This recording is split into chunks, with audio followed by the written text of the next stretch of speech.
¿Qué es DITEC? La sigla DITEC significa la D y la I, personas con discapacidad. La T y la E significa personas mayores. La C significa otros de la comunidad, en el cual involucran a la CEPOF, enfermedades poco frecuentes, oncología y todo bajo el paraguas de los derechos humanos. DITEC, unidos por la equidad.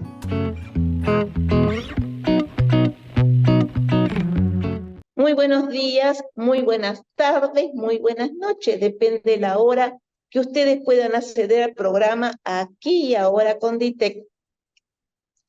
Quiero en primer lugar agradecer a todos los que han hecho posible este programa.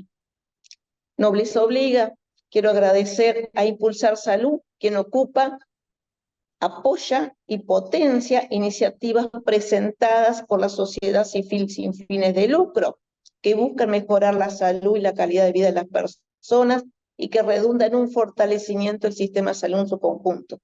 Agradecer a mi querido Mario Puruncajas de Ecuador. Gracias, mi querido, por toda esta ayuda en estos años que venimos trabajando en Aquí y Ahora con DITEC. Y saludar a mi querida amiga Alejandra Pérez de Canal 23 Florida Satelital. Y saludar a toda la hermosa ciudad de Florida. Y por último y no menos importante es agradecer el espacio de Colabora de Montevideo, que es donde están siendo grabadas la mayoría de los programas. Un lugar hermosísimo, accesible, que ha sido reciclado y nos ayuda a todos. Hoy tengo el honor de presentar por segunda vez al doctor Alex Camacho. La primera entrevista con DITEC fue emitida el 26 de diciembre de 2022 en Canal 23 Florida Satelital. Además se compartió en todas nuestras redes y nuestra página. Fue un éxito, doctor, porque fueron pedidos desde el canal varias veces que se repitiera dicho programa. Después estuvimos con Alex Camacho en la 8ª plataforma regional para la reducción de riesgos y desastres de América y el Caribe, PR23. Se celebró entre el 28 de febrero y el 2 de marzo en la ciudad de Punta del Este, en Uruguay. El doctor Alex Camacho es asesor regional de preparativos para las emergencias y desastres en el Departamento de Salud de Washington. Previamente fue secretario nacional de discapacidad en Ecuador. Estuvo al frente del proyecto de la Misión Solidaria Manuela Espejo. Ha trabajado y dedicado gran parte de sus esfuerzos y sumando a la sociedad civil y a todas aquellas personas que trabajan por y para la discapacidad, justamente para mejor la inclusión. Y no solamente en el ámbito de la salud pública, ahora también en la gestión de riesgos de emergencias y desastres. El departamento tiene como objetivo y como misión mejorar las capacidades de los países para enfrentar todo tipo de emergencias. Y por supuesto, compromiso sumamente importante con las personas con discapacidad y sus familias de la región. Sea usted muy bienvenido, es un gusto verlo nuevamente. Gracias por aceptar nuestra invitación y muy bienvenido al Magíster Francisco Guevara, experto en el tema de la gestión inclusiva del riesgo de desastres. Su participación va a ser un plus muy importante para este programa. Gracias, mis queridos, y muy bienvenido. Gracias, Marta, un gusto saludarte. Es un honor estar con ustedes aquí en esta ocasión. Realmente nos apasiona, como tú lo habías dicho hace un momento, todo lo que tiene que ver con la inclusión de las personas con discapacidad de sus familias, principalmente el cumplimiento de la Convención de las Naciones Unidas para los Derechos de las Personas con Discapacidad. Es un gusto estar de igual manera junto a Mario, un directo amigo, y por supuesto también a Francisco Guevara, que más ser un directo amigo es bueno, uno de nuestros expertos en el tema de inclusión en la gestión de riesgo de discapacidad. Y bueno, contentos, Marta, de estar aquí contigo. Gracias, mil gracias. Hoy la entrevista la podríamos girar sobre dos ejes, si les parece: gestión inclusiva de riesgo de desastres y evaluación participativa de las capacidades de resiliencia climática. Claro que sí, Marta, con todo gusto. Francisco, de repente podríamos presentar a Francisco, ¿no? Muchas gracias, Marta. Un gusto estar compartiendo este espacio con directos amigos también, estimado Alex, estimado Mario. Un gusto y poder estar aquí contribuyendo con un tema que sin duda es importante y que amerita pues generar estos espacios de discusión para dar a conocer cuáles son estas medidas importantes que se deben tomar en temas de emergencias, en temas de desastres, en la gestión inclusiva del riesgo de desastres, tomando en cuenta a las personas con discapacidad, quienes es una población que puede estar mayormente expuesta a situaciones eh, tendientes a correr un alto riesgo. Muchas gracias. Gracias. Antes quiero brevemente preguntarle al doctor Alex, ¿qué le dejó el 2023, reducción de riesgos y desastres de América y el Caribe, cuando nos encontramos en Punta del Este? Bueno, primero es de hacer un repaso un poco a lo que hemos progresado en esta última década, ¿verdad? Incluso antes del marco de Sendai. Tenemos el gusto y con mucho orgullo tengo que decirlo, nosotros empezamos a hablar de la gestión inclusiva del riesgo de desastres en el año 2011, luego del terremoto de Sendai justamente. Y esta alerta de tsunami que se dio en la costa del Pacífico. Creería de lo que tenemos conocimiento y tenemos registrado, fue una de las primeras grandes acciones en torno a dirigir esfuerzos específicos, coordinados para la respuesta de las personas con discapacidad y su familia. Es así que inmediatamente se constituyó un centro de coordinación de operaciones, estuve a cargo, y pudimos coordinar con las instituciones nacionales para poder realizar en el Ecuador una evacuación, yo diría, bastante exitosa, dado que teníamos georreferenciadas a las personas con discapacidad, sabíamos dónde estaban, quiénes eran, qué necesitaban, y lo que tomamos es básicamente algunas directrices en cuanto a la distancia de la costa del Pacífico, e identificamos aquellos que tenían mayor riesgo de, obviamente, el impacto de este tsunami. Fue un espacio también tremendamente interesante porque fue un espacio reactivo de respuesta netamente frente a una situación determinada. Y eso nos dejó muchas lecciones aprendidas de la necesidad de trabajar y crear un eje específico para topar este particular.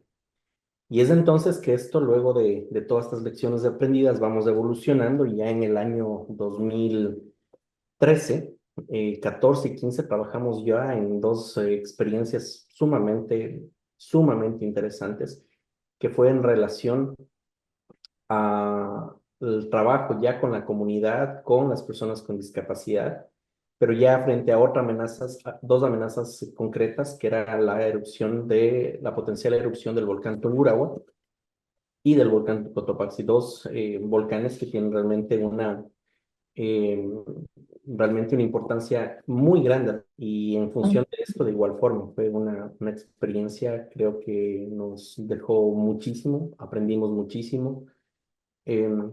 Y ha sido eso, un proceso de aprendizaje, pero de consolidación también de experticias. Francisco justamente viene de todo ese proceso y bueno, ha ido consolidando su trabajo en el desarrollo también ya de otros instrumentos que hemos venido trabajando en conjunto. Pero diría que el punto importante es que Sendai definitivamente hace una diferencia del marco de acción de Hyogo. Se incluyen de manera tácita y con, yo diría, gran parte de las acciones que tienen que realizarse, no solamente en relación a las personas con discapacidad, sino también otros grupos. Y lo que hemos realizado ya, diría, a partir del año 2016, desde la Organización Panamericana de la Salud, es llevar esa teoría a la práctica. Porque todavía creo que la gran necesidad, el gran salto que tenemos que dar es ir de la teoría, de las buenas intenciones, a acciones concretas. Y eso es lo que hemos hecho a través del desarrollo de la creación de INGRID, que es la Inclusión para la Gestión del Riesgo de Desastres, No es una marca de la OPS, yo diría, esto es una marca de las personas con discapacidad que quieren trabajar hacia el tema de organizaciones que están interesadas en hacer la diferencia y hacer un cambio. Y de esa manera, junto a Riadis en su momento, desde el año 2016, tuvimos bastantes importantes avances. Uno, la creación de la Red Latinoamericana de Personas con Discapacidad, y de igual forma también el desarrollo de múltiples acciones, pero una de las más importantes creo que fue el desarrollo de la metodología INGRID, y luego pues enfocada específicamente en el INGRID-H. Y creo que un punto que a lo que voy a llegar en tu pregunta que me decías, perdón que me he extendido un poco, es cómo lo vimos en el 2023. El tema es que son procesos que no son a corto plazo, son procesos a largo plazo, a mediano plazo y largo plazo. Y creo que vamos recogiendo los frutos de aquello que empezamos a trabajar en la región, junto de igual manera con UNDRR y con los colectivos, para, en primer lugar, elevar la voz, para visibilizar la situación. Y creo que lo que vivimos en Uruguay justamente fue el reflejo de eso. Es decir, después de que hemos incidido desde todas las aristas a que el programa para la oficina para la reducción del riesgo de desastres de Naciones Unidas tenga el tema de discapacidad ya en estas plataformas de manera prioritaria, siempre con una importante visibilidad, yo creo que eso da cuentas también de lo que hemos logrado. Diría que todavía los retos son muchos. El 2023 nos deja, diría, una encuesta de comparativa a lo que se realizó en el 2013 en relación a la participación, de acuerdo básicamente a los progresos realizados en cuanto a la gestión del riesgo de desastre con las personas con discapacidad. Son resultados, yo diría, porque hubiéramos esperado que haya mayor progreso. Y si bien es cierto, es una encuesta que yo diría en gran parte de percepción, pero cuenta de una manera importante. Creo que también hay que desglosar un poco quizás del análisis cuántos países ya incluyen este tema. Y ahí yo no sería tan pesimista, porque diría desde la parte de la salud hemos tenido grandes avances, importantísimos avances de que el tema de la discapacidad y la gestión del riesgo de desastres en salud esté tácitamente incluida en los planes de acción, en muchos planes nacionales, y se han desarrollado incluso iniciativas nacionales dentro de los ministerios de salud para la inclusión de este tema. Pero no es un asunto que se lo debe hacer aisladamente, es un tema que hay que trabajarlo a profundidad. Y creo que además uno de los temas que hay que empezar a hablar es cómo incidimos en los determinantes sociales de la discapacidad también, que tienen que ver y que afectan directamente a todo el entorno. Es decir, si no mejoramos la educación, si no mejoramos la autonomía económica y financiera y la independencia financiera de las personas, es decir, la situación no va a cambiar radicalmente. O sea, hay asuntos de base que hay que seguirlos trabajando y hay que elevar a todos los niveles. Entonces, si esperamos un buen avance en la gestión del riesgo, seguramente eso va a ser también el reflejo de lo que hemos avanzado en la implementación, o bueno, más que en la implementación, en el cumplimiento de la convención, en todos los artículos de la convención. No solamente en el artículo 11 o en el artículo 9, que va muy directamente relacionado con el tema de accesibilidad, sino en todas las aristas.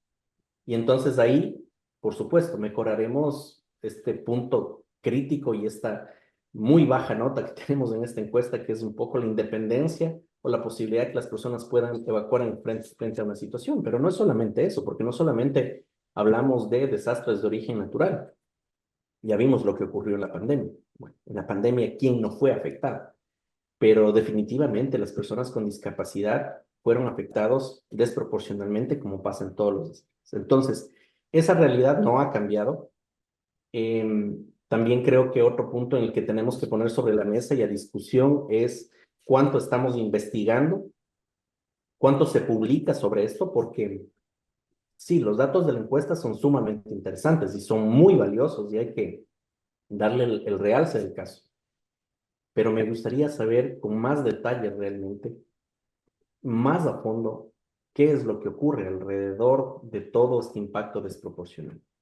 Definitivamente, es que los esfuerzos no solamente tenemos que centrarlos en la reducción, la preparación, la respuesta, recuperación, en donde las personas con discapacidad sean actores vitales, o quizá tenemos que pensar y empezar a hablar un poco más de desarrollo, porque ahora ya estamos hablando de resiliencia climática, ahora ya estamos hablando de otros aspectos. Perfecto. Y me parece importantísimo que en la agenda climática, en la agenda se mencionen esos aspectos. Pero nuevamente, creo fervientemente de que si no trabajamos en esos otros determinantes sociales, seguiremos hablando del mismo problema cuando vayamos ya a hacer el nuevo marco, no sé dónde vaya a ser en esta ocasión. Básicamente el nuevo marco para la reducción del riesgo de desastre, seguramente 2030-2045. Entonces, creo que hay que ya llevar una perspectiva de desarrollo, una perspectiva de sostenibilidad, que vaya de la mano de estos aspectos, pero también con una visión más práctica, con una visión menos retórica, con una visión menos filosófica y con acciones más puntuales.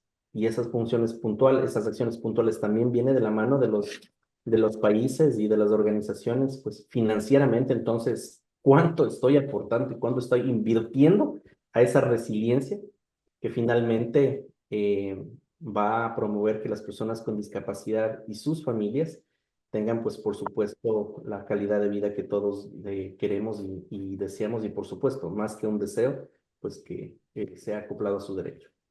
Ahora le preguntaríamos a Magíster Francisco Guevara, ¿no? Su gestión inclusiva en el riesgo de desastres. Bien, muchas gracias. Y antes de poder discutir este tema de desarrollo, que me parece que es importantísimo irlo topando, quiero citar estas experiencias que ya Alex había mencionado sobre en el año 2014 y 2015, en donde se dan estos primeros pasos de la gestión inclusiva del riesgo, pasando desde una experiencia reactiva a meter dentro de estos procesos una metodología que va a permitir trabajar de manera sistémica y de manera transversal todas las etapas de la gestión del riesgo de desastres, ¿no? Desde la prevención, la mitigación, la preparación, la respuesta y la recuperación, pero tomando en cuenta las necesidades y particularidades de las personas con discapacidad, una metodología que hace partícipe a las personas con discapacidad. Y digo esto porque muchas de las veces, y en esa época más aún, hace 10 años atrás, se hablaba de la gestión del riesgo de desastres y su enfoque en materia de discapacidades, más sin embargo, no se tomaba o no se hacía la acción de hacerle partícipe a la persona con discapacidad, ¿no? Estaba en el discurso, pero en la práctica no existía.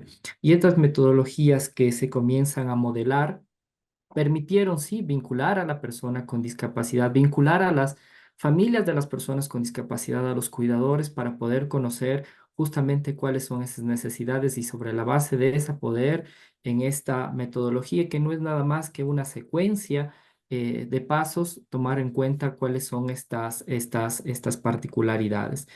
Es así que esta metodología o las metodologías que se van implementando en estos proyectos, en estos procesos, resumen los pasos y los procesos para llevar a cabo eh, un tomar en cuenta de las necesidades y poder trabajar.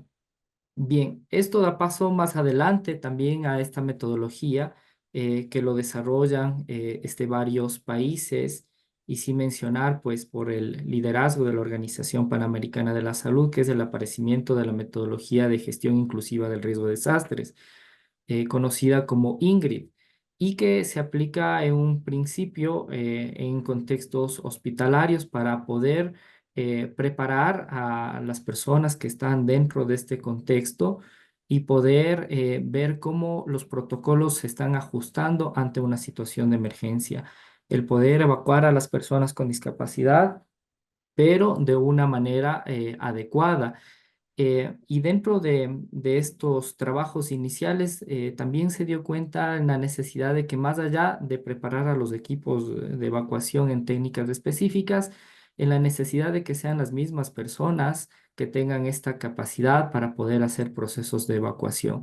Yo recuerdo algo que decían familiares y personas con discapacidad en una reunión justamente con organizaciones de personas con discapacidad, una situación bastante difícil, pero que a la final es bastante real. Y decían, las mismas familias de las personas con discapacidad ante una situación de emergencia son capaces de olvidarse de la persona con discapacidad por salvar su propia vida. Frente a esta realidad es importante entonces que las instituciones y los espacios que cobijan a las personas con discapacidad, que receptan a las personas con discapacidad, generen estos mecanismos en donde la persona con discapacidad pudiese evacuar por sus propios medios de una manera autónoma, de una manera segura, hacia un punto de encuentro. Sí, sí, sí, me acuerdo que en el anterior programa que tuvimos con el doctor Alex Camacho nos comentaba que a veces al evacuar una persona que es diabética se olvida de repente la insulina en ese momento porque no están preparados, ¿no? Me acuerdo que también hablábamos de las personas hipoacúsicas o sordas que se olvidan de sus audífonos, el familiar se olvida de llevarle esas cosas que son tan importantes y porque realmente a veces no hay una formación, no tenemos una formación de esto. Sí, sí, recuerdo perfectamente, por eso que en Uruguay se pidió muchas veces que se volviera a repetir el programa, que fue muy instructivo en el año 2022, del doctor Camacho, que fue justo sobre las fiestas, recuerdo perfectamente. Son temas que nos atañen a todos los niveles, desde el hogar a la comunidad, a los líderes barriales, a las autoridades locales, a las autoridades que hacen gestión de riesgo, a las autoridades que hacen inclusión social y, por supuesto, a aquellos en los que tienen en sus manos el mejorar, el cambiar la legislación para hacer que los países de nuestra América, países realmente inclusivos. Las personas con discapacidad y sus familias necesitamos siempre el apoyo y, sobre todo, el poder prevenir, el educar, que alcancen el nivel de autonomía e independencia necesario para poder desarrollar las actividades en la vida diaria. Este es un programa distinto, es un programa que quiere llegar a toda la población, cuya finalidad es promover la información, la educación, la accesibilidad y la sensibilización de las siguientes temáticas: discapacidad, personas mayores, personas y familiares con EPOF, eso es enfermedades poco frecuentes y cánceres raros. Por eso, ahora les pregunto a ustedes, ¿qué más quisieran ustedes aportar para que este programa les llegue a toda la población? Lo fundamental que hemos venido discutiendo y que esperamos el próximo año podamos dar un gran paso es trabajar en aquellos actores que son los primeros respondientes frente a una situación de emergencias y desastres. Primero, las personas con discapacidad y sus familias y la comunidad que está alrededor de ellos. Y también el sector de la salud todo en su conjunto de la atención primaria de salud. Y en el puente hacia otros niveles en donde sea necesario también pues trabajar en términos de referencia, de complejidad, pero también con otros actores de una manera un poco más multisectorial, ¿cierto? ¿Por qué menciono esto? Porque a final del día, a la persona con discapacidad, a usted, a la madre, al padre que nos están escuchando, a la persona con discapacidad que nos ve, que nos escucha, al fin del día lo que le interesa es tener la posibilidad, en primer lugar, de que ese desastre no le impacte de manera significativa, no impacte en su medio de vida. Y si es que esto ocurriera, lo que le interesa es saber qué hacer, y si no sabe qué hacer, a quién acudir para que pueda hacer su apoyo en el caso de una emergencia. Entonces, sí, es súper importante y creo, somos fervientes creyentes de la promoción de los derechos, de trabajar activamente, de hacer advocacia por eso. Pero es el momento de mirar y de girar básicamente nuestra atención y nuestros esfuerzos de la comunidad.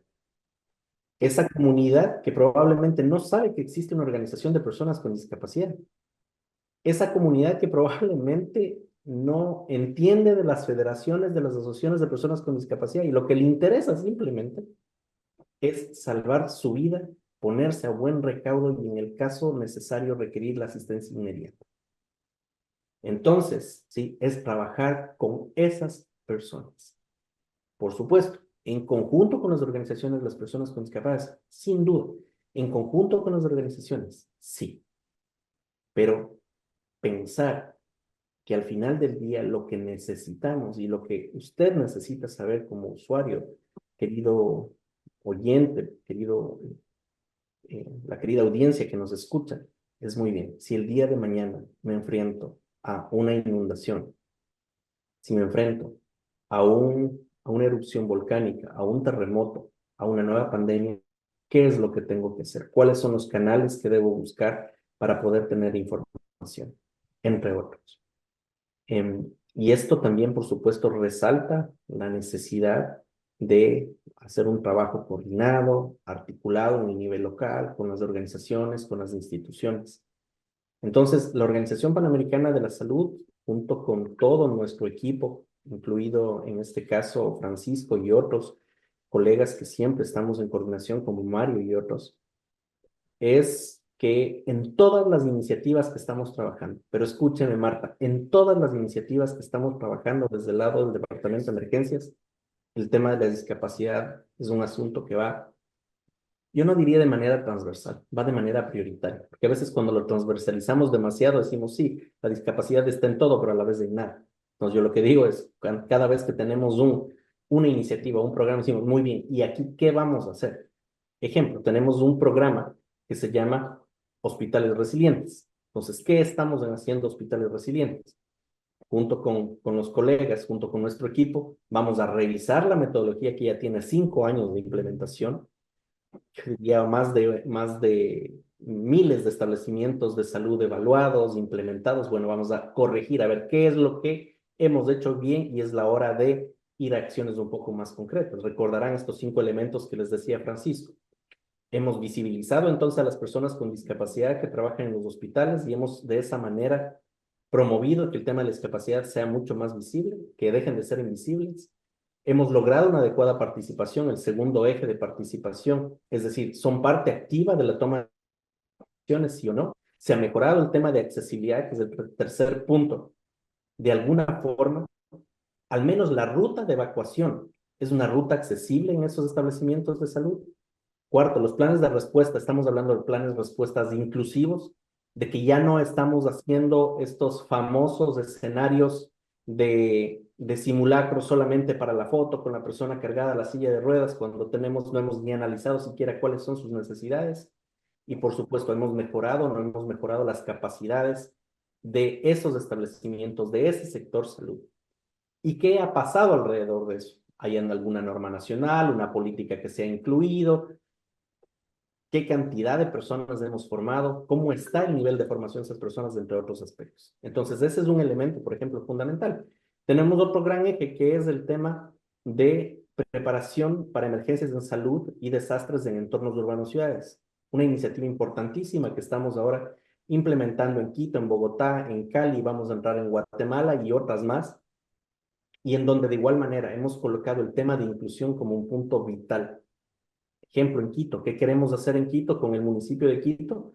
Es de emular básicamente este proyecto que tuvimos de las erupciones volcánicas, pero una zona de deslizamientos que tiene serios problemas, la capital del Ecuador, mapear a las personas, georreferenciar a las personas con discapacidad, mapear adecuadamente los riesgos a los que se pueden enfrentar y, por supuesto, tomar las acciones que corresponden.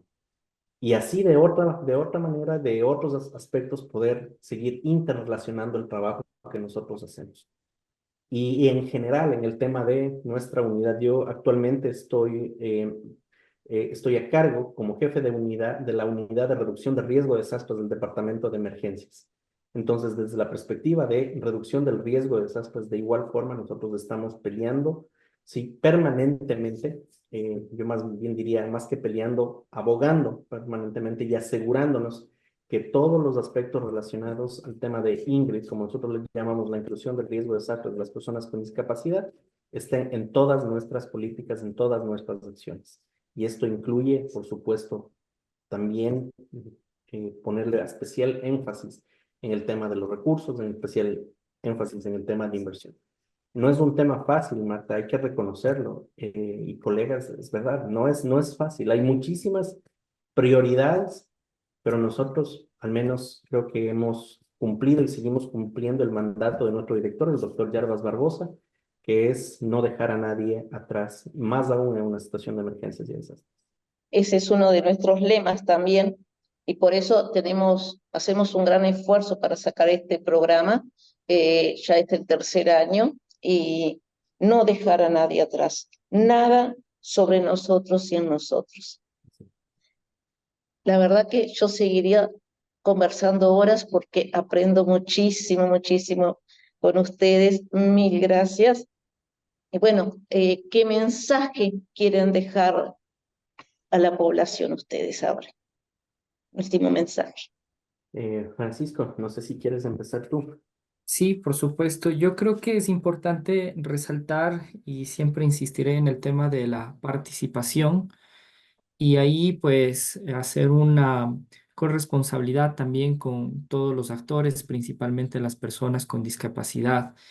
En los programas de capacitación, en los programas de implementación de la metodología, se ha invitado a las personas con discapacidad a ser parte de este proceso para que incluso lideren estos procesos, generen el seguimiento, generen veeduría de estos procesos, de esta adecuada implementación.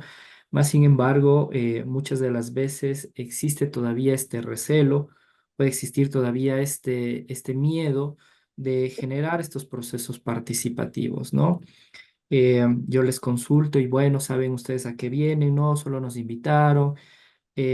Quisiera estar aquí en el proceso de capacitación, no me siento muy cómodo, pero a medida de que vamos trabajando, van entrando en confianza y sus aportes son verdaderamente significativos y muy importantes y más aprendemos nosotros de las personas con discapacidad. Por más años de trabajo en estos temas, nunca dejamos de aprender de lo que nos van diciendo las personas con discapacidad.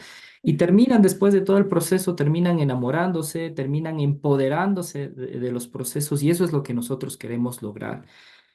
Uno puede tener varias interpretaciones y explicaciones sobre cuál es su no deseo de participar. Más, sin embargo, no creo que sea este el espacio para discutir ello. Pero eso ha sido una constante en diferentes espacios. Entonces, yo quiero insistir en este proceso, generar un proceso de reflexión en las personas con discapacidad que nos están escuchando, en los cuidadores de las personas con discapacidad, de involucrarse, de empoderarse de esta metodología y de otras que pueden existir de las personas con discapacidad porque están diseñadas para ellos. Y qué mejor cosa que se pueda hacer un proceso de exigibilidad desde ellos. En nuestro caso, creo que un gran mensaje es que tenemos que trabajar juntos. Y hay que trabajar junto con aquellos aspectos que quizás son yo diría la gran meta. Tema de mejorar la educación, tema de mejorar la independencia económica, financiera, es crítico para realmente anhelar también un poco esta gran autonomía a la que propendemos. En- y en términos de educación, es una educación temprana, una educación, yo creo que adecuada para cada necesidad. En este punto, quiero recordar algunos aspectos que creo que todavía se deben abordar desde los diferentes países. Y es un poco, en primer lugar, a más de tomar en consideración el tema de nada de nosotros y nosotros para el desarrollo de la política pública, también creo que es importante ponerse en los zapatos de esa persona con discapacidad, de esa familia. Entender lo que un padre y una madre vive en el momento en el que, por ejemplo, su hijo o hija nace con discapacidad. muchas veces son procesos de disrupción económica, disrupción familiar, hasta poder llegar a determinar cuál es el adecuado camino para sí. Y ojo que estoy hablando quizás de algo que pueden decir, bueno, ¿y esto qué tiene que ver con las emergencias? ¿Y qué tiene que ver con los otros? Pues tiene que ver muchísimo. Porque esos 3 o 4 años que a veces son perdidos buscando una cura milagrosa, que puede ser que no exista, en donde pudiera haberse evitado con un buen, en primer lugar, diagnóstico, segundo, con un buen asesoramiento, y un asesoramiento no en el sentido clínico, porque es algo que hay que poner a un lado, sino en el sentido social. Cómo a esa persona lo más temprano posible promuevo de que pueda leer en braille, que pueda empezar a dominar la lengua de señas, entre otros aspectos. Y en el tema de discapacidad intelectual, de igual manera, cómo puedo mejorar básicamente su autonomía, entre otros elementos. Pero generalmente lo que ocurre es que la persona, obviamente, hoy en día la primera fuente es Internet. Internet le va a dar 50.000 opciones. Pero si en cada centro, en cada ciudad, en cada país tendríamos aquellos al menos organizaciones que tienen un poco más de experiencia, poder guiar, poder ser la fuente, la luz básicamente para evitar todo este periodo de disrupción que digo puede ser muy desgastante y económicamente realmente llevar a muchos problemas, se podrían ganar muchísimos años en esa inclusión que nosotros anhelamos. Una educación adecuada, un camino yo diría, a cuanto a la autonomía que pueda ayudar. Lo hemos probado antes, lo hemos aplicado, es decir, sabemos que es posible. Y de esa manera, cuando estamos hablando de que vamos a trabajar con la comunidad, entonces en preparación para emergencias tenemos, por supuesto, primero, la posibilidad de que aquellas personas que van a necesitar asistencia va a ser menor. Siempre se va a requerir, por supuesto. Hay discapacidades que siempre lo van a requerir, o hay tipos de discapacidad, y entre cada tipo de discapacidad hay cada persona con discapacidad, y es un ser individual, y es una realidad completamente diferente al del otro, aún más teniendo características similares. Y por supuesto, toda esa cadena va a ayudar y a promover de que esa participación que decía Francisco sea más activa, y sin duda alguna que el impacto de las emergencias de los desastres ya no sea desproporcionado. Y por supuesto, para que no sea desproporcionado, entonces tenemos que trabajar desde la perspectiva de equidad, desde el inicio mismo. ¿Y qué pasa si la discapacidad ocurre en el transcurso de la vida? De igual forma, procurar una reinserción social inmediata. Si la persona estuvo trabajando de trabajo, que es una de las terceras causas de discapacidad en adultos, digamos. Entonces, muy bien, entonces hay que reinsertar a esa persona inmediatamente, probablemente no a la misma actividad, pero a otra para que siga siendo productivo. ¿Por qué? Porque es la forma en la que vamos a cortar también otro gran problema, que es el círculo de pobreza y el círculo, por supuesto, de disrupción económica que suele traer, además, una discapacidad que muchas veces ocurre en aquella persona que no tiene un seguro, que no tiene un seguro médico, que no tiene una red de apoyo, entre otras cosas. Es decir, como tú decías, Marta, podríamos pasarnos hablando toda la semana de esto y nos apasiona muchísimo, pero el foco y el gran mensaje es regresemos la mirada, invirtamos un poco más y invirtamos en aquellos aspectos que son necesarios para el desarrollo de las personas con discapacidad y su familia. Parte de ese desarrollo, por supuesto, va a ser una adecuada preparación y respuesta frente a emergencias y desastres. Gracias. Mil gracias. Ha sido hermosísima esta entrevista que nos permite conocer de primera mano acciones, luchas y logros de los sectores vulnerables. Muchísimas gracias y será hasta cualquier momento. Gracias, Marta, las órdenes. Un gusto también. Un abrazo, Mario. Francisco, gracias también por acompañarnos y gracias por todo el trabajo. Pues gracias. Muchas gracias. Adiós.